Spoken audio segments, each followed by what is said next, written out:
Willie D live. What's up, family? Donald Trump, your president, is desperate.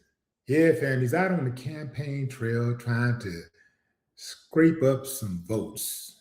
Yeah, because the election, the midterms, are fastly approaching, and it don't look good. By all accounts, it looks like the Republicans are going to get slaughtered unless they cheat. And Trump continues to get the base pumped up with the old tried and true method of fear, just invoke fear, get the base, go to your Republican base and just remind them of all the reasons why they ain't got what they need in life or why they have what they have. And if they want to keep it, then you better vote for me. If you don't like the blacks, you better vote for me. If you don't like the Jews, you better vote for me. If you don't like the trans, you better vote for me. If you don't like the poor, you better vote for me. Even though many of them are poor, right? But they project because their thing is to make it seem like everybody else is poor and they're doing just fine, even though they're struggling too. And that's the reason why many of them voted for Trump in the first place, because they're tired of struggling.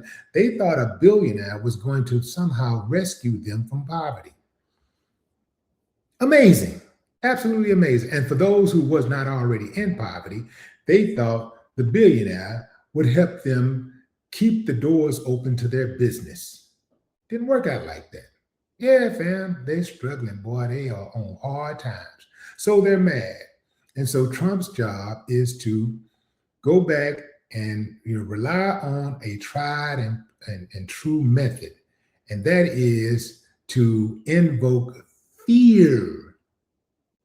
Do that, man, they'll fall for it every time, fam. Check out Trump praising Confederate General Robert E. Lee. This is the guy who fought to maintain slavery. Trump is praising a guy who fought to maintain slavery. That means that if Trump was to have it his way, black people would be enslaved right now. Yeah, check it out. But it's not that much.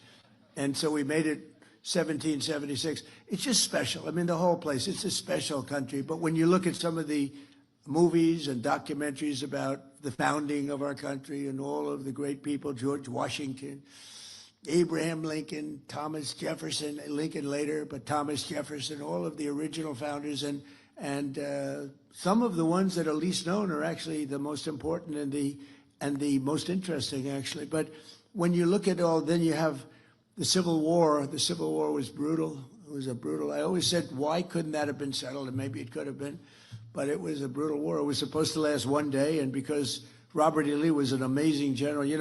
I deal with generals a lot, and I ask who was the best general. A lot of them say Robert E. Lee, because he took something that was supposed to end in one day, and it went 4 years.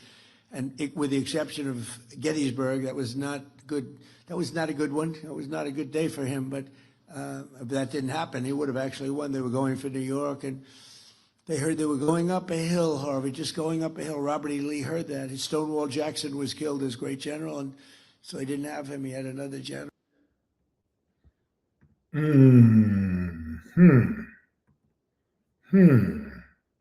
So, praising the tactical skill of a uncivilized mutt fighting to preserve slavery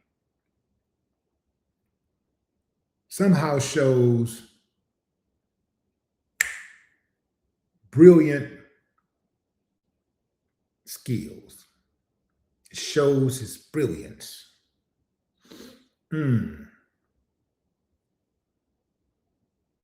Or is this a direct insult of the union that Trump signed up to protect? Remember when he swore in office, he swore to protect the Union. This dude is praising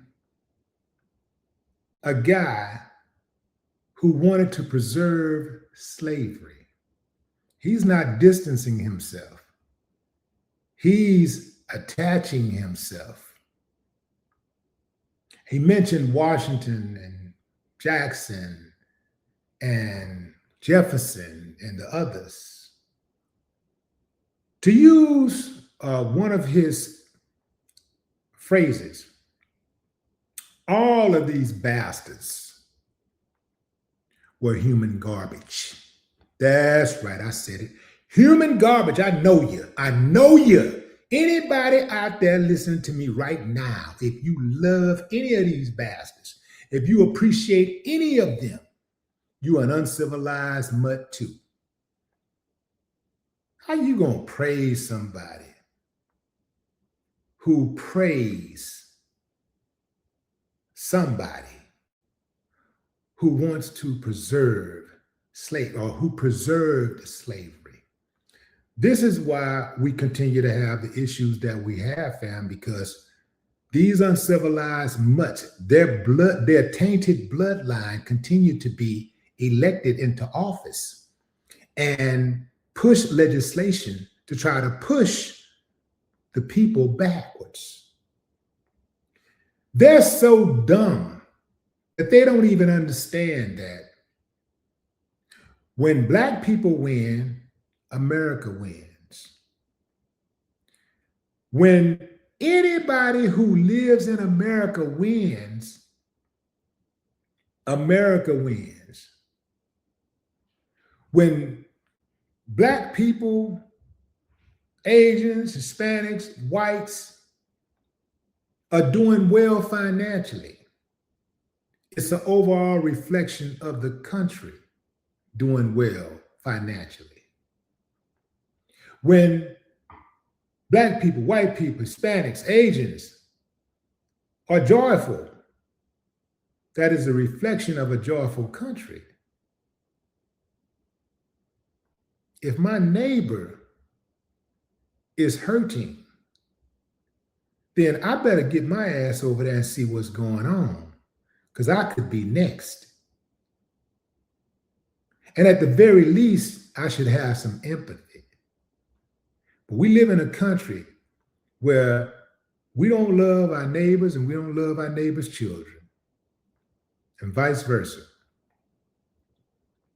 And we wonder why every day is a struggle. Even when we get money, we're not happy. At least we're not happy as we thought we would be. Because we realize every day we're at war with each other. Not just at war physically, not just on the internet, going back and forth, chewing at each other and, causing each other to have anxiety and stress and all this type of stuff that's related to illness. We're at war with our infrastructure, the people who build our infrastructure.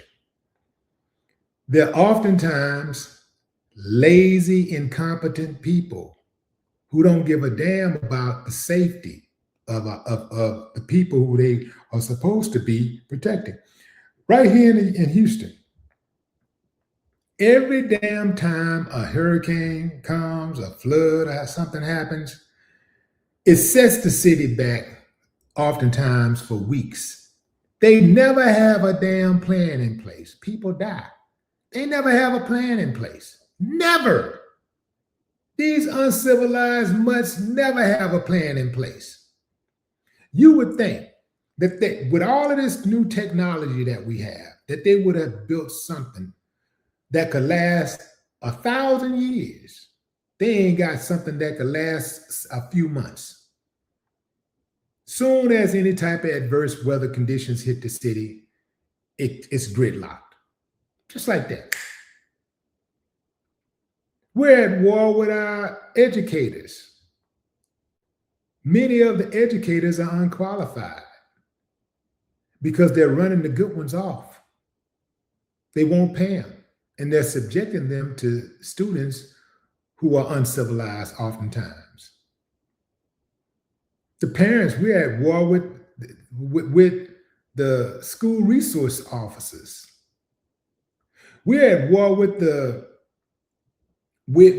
these government programs that are supposed to be in place to help our needy get over the hump, not to sustain them indefinitely, but to help them get over the hump.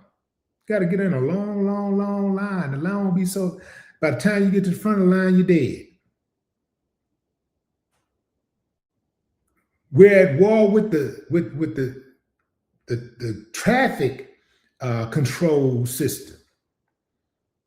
They're understaffed, so we're having more accidents in the so-called friendly skies. They're allowing these companies to come into our neighborhoods and set up plants that release airborne chemicals that they know are going to kill us.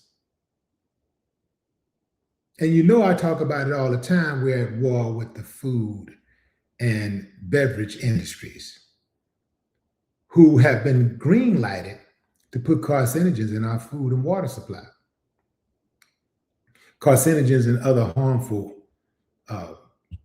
products and ingredients.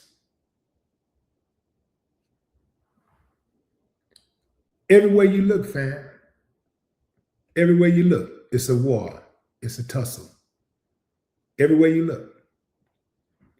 But back to Trump.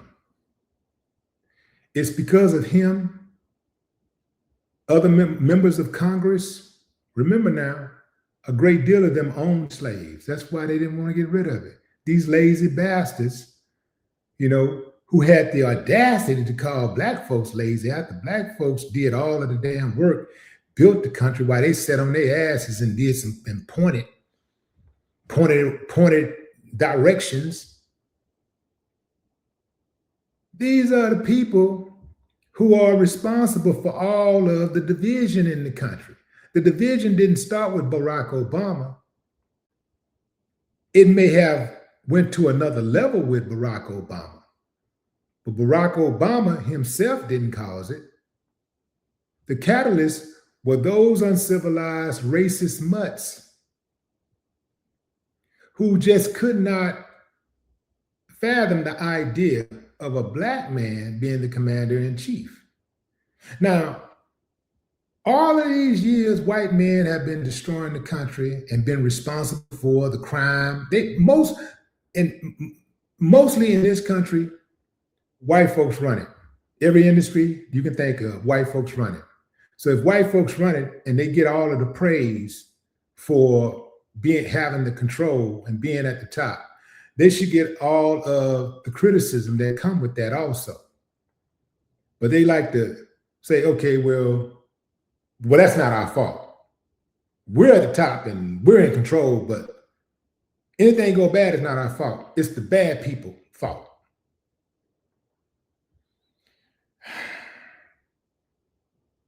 We got a long way to go, fam, and I don't think we're gonna get there. Can you imagine being on a trip and never reaching your destination? That's America. But Trump ain't racist because he took some pictures with some famous black people. No more talk.